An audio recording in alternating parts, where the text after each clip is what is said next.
So today we're going to talk about something interesting yet very important to almost all small businesses, which is the elements of a homepage that makes people want to take action. After starting quite a number of small businesses' websites, I realized that this is a topic that has been overlooked by webmasters, but when asked, the owners will usually say that they will look at what their competitors are doing and they will try to reverse engineer it. Well, that's not a bad strategy, but the thing is, there is a risk of doing that because your business goal may be different from your competitors.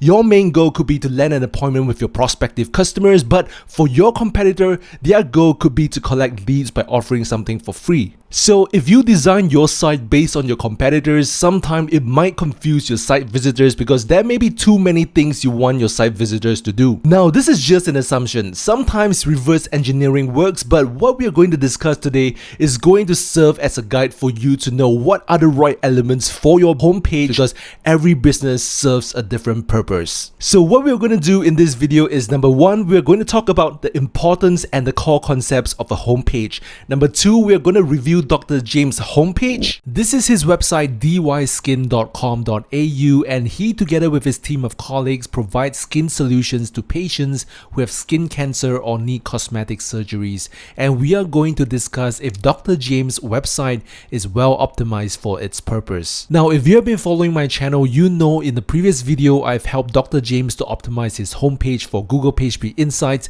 from a rating of 23 all the way to 91. If you're interested to learn more about that, you can check out the video right here, but don't go there yet. I've left the link in the description so you can visit the video later. Anyway, the third and final thing we're gonna do is to put everything into practice. I'm gonna show you how I incorporated all the core concepts and revamped the entire website. I think the final part is the most interesting of all, so do stick around to the end. If you are a service business, I'm pretty sure you are going to like what you're gonna see. And again, I would like to thank Dr. James for allowing me to share this video with you. So this is the plan of the video. Let's get right into it.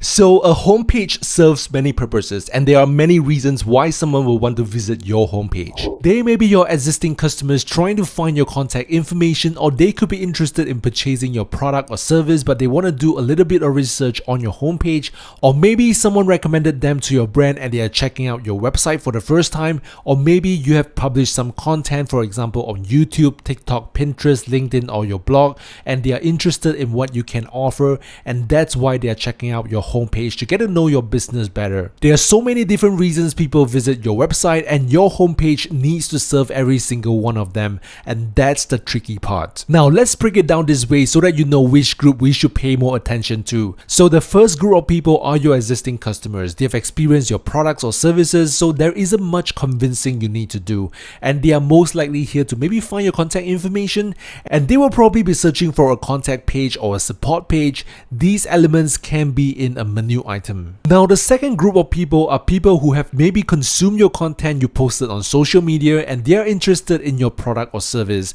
but they are still on the fence because they don't know if they can trust you. So this group of people are people who will most likely visit your homepage to do a little research, so they will probably give you a benefit of a doubt and spend a little more time on your homepage, which means they will scroll through your homepage and absorb more information about your business. Now the last group of people are people who came in contact with your business for the first time. Maybe someone spoke about your business and recommended them to you, or maybe they have a problem they need solving and did some surface research, and somehow your business was mentioned in the process, so they went on to your homepage and check out your business. So with that mentality, how much time do you think this group of people will spend on your homepage?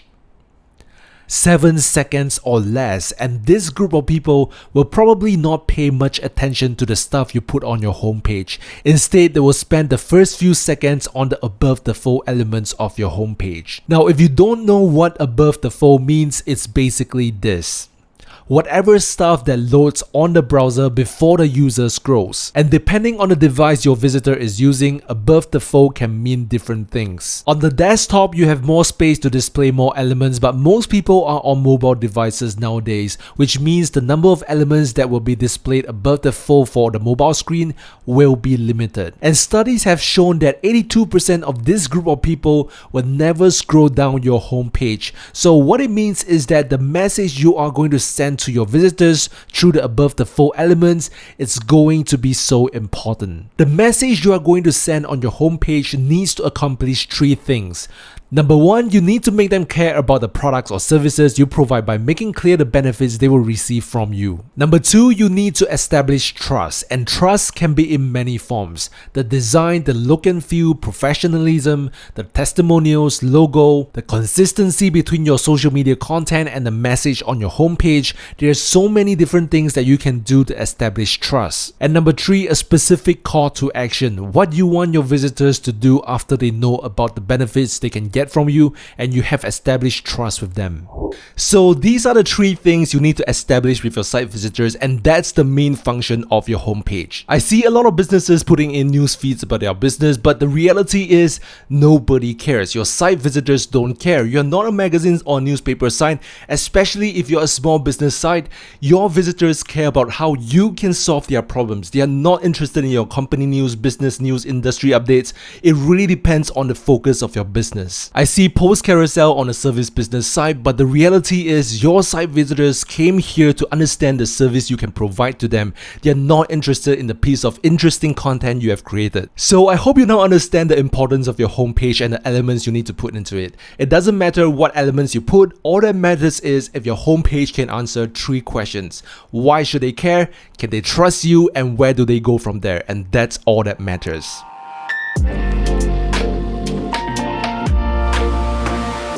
So a little context before we review Dr. James' site. DY Skin Cancer and Cosmetic Clinic is a local clinic located in an Australian suburb called DY, and instinctively the call to action for this homepage is to get an appointment. And when I spoke to Dr. James, he mentioned that he wants to attract more people online to book an appointment with them, but at present most of their patients are existing patients or are referred by existing patients. So in marketing terms, the clinic is getting warm leads. But for a clinic or any business to scale, they will constantly need to attract cold leads, meaning people who got to know your business for the first time and you need to convert them into customers. So let's first review the first core element of a homepage. Now imagine yourself having skin problems and you come across this website for the first time on mobile, and this is what you see. Does this make you care about the service this clinic provides, given that you do not have any context to what this clinic does? I would really love to hear from you. I don't want this to be just me saying my piece. What is your opinion? Please share it in the comment section. Personally, I don't think it serves the purpose. Sure, it clearly shows that this is a skin cancer and cosmetic clinic, but what has it got to do with me? There is no connection at this point. It did not hit on the issues I have. So without hitting the first core element of a homepage,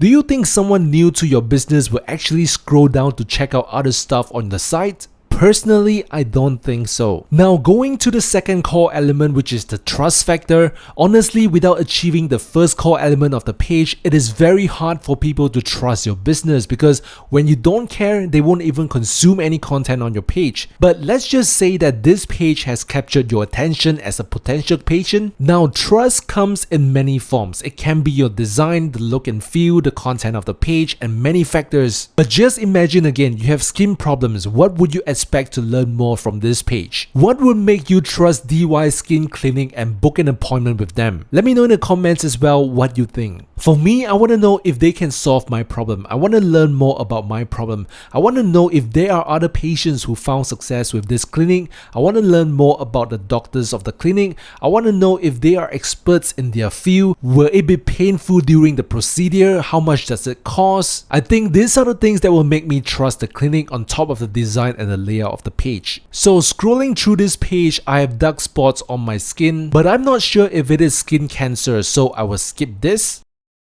I certainly do not need cosmetic. I'm not sure if I need laser. I do have the opportunity to learn more about the doctors, so I will click on it. It brings me to this page, and it did show that the doctors are expert in the field. This little section here builds a little trust, but I still don't know the clinic can solve my problems, and it probably takes me a little more clicks and scroll to find this. Now the thing is, the more clicks and scroll it requires for your site visitors to find what they are looking for, the more likely they are to leave without finding the information. So for the second element of the homepage, I think it puts a little check mark on several trust items but not everything. Again, this is subjective and based on my personal marketing experience. The important thing is what your visitors think. So what do you think? Finally, the last element is the call to action, which I think this page has a clear call to action. You basically call to book an appointment. So honestly, I think this homepage is not optimized to attract new patients, but it is more serving to the existing patients. And I'm not even sure why there is this Instagram feed, which doesn't serve any purpose.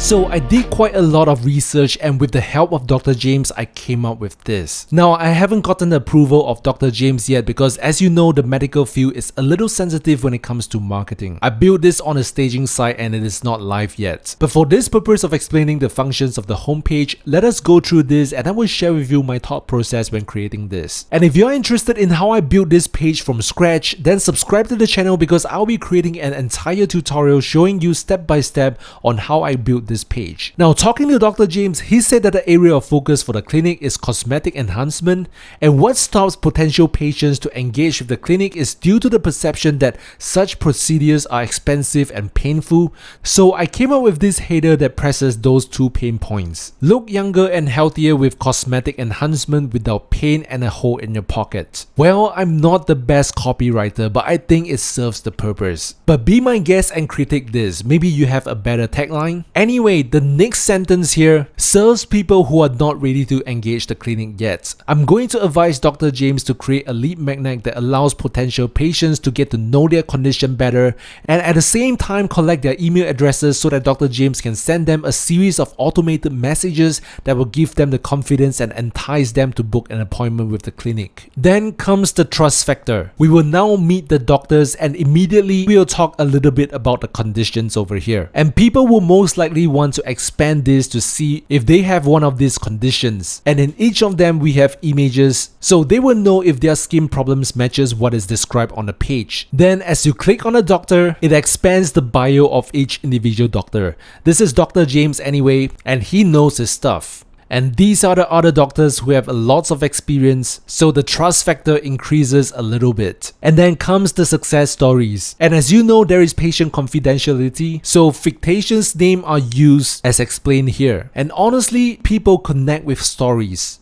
So I'm trying to ask Dr. James to personify their past patients as I'm pretty sure he knows their stories. And that's on top of the before and after images. And then comes the FAQs. Assuming that the potential patient scrolls through and consume all the content above, she or he will most likely be ready to book an appointment but just need a little more boost. And that's where this FAQ comes in. We'll talk about the cost, we'll talk about the pressing issues they may have in mind, and when they are ready, we have a call to action here.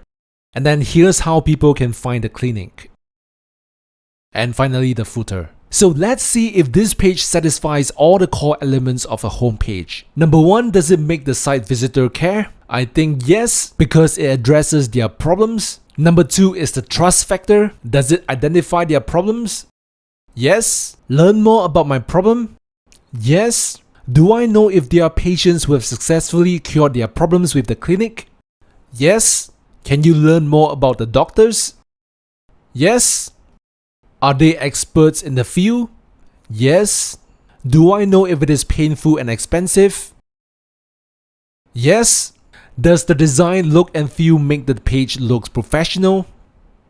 Personally, I think yes. Basically, everything that is needed is on one page without having the site visitor to visit so many different pages. And finally, the call to action. I think we have the buttons where they should be. Well, I may be biased because I'm the one creating this, so be my guest and critique this. Do you think this is a much better homepage than it originally was? Let me know your thoughts in the comments section. So I hope you now understand what are the elements you need on your homepage. You no longer need to guess or reverse engineer your competitors because your business is unique, and to win your competitors, you need originality. Anyway, I hope you've enjoyed this video, and if I can get a thumbs up from you, I'll really appreciate that. And if you have smashed that thumbs up button, Thank you. Do subscribe to the channel. As I said, I'm going to show you how I created this one-page service site step by step from scratch. And as you can see, the menu links will actually bring you to the content of the page. And I'm going to show you how to do it.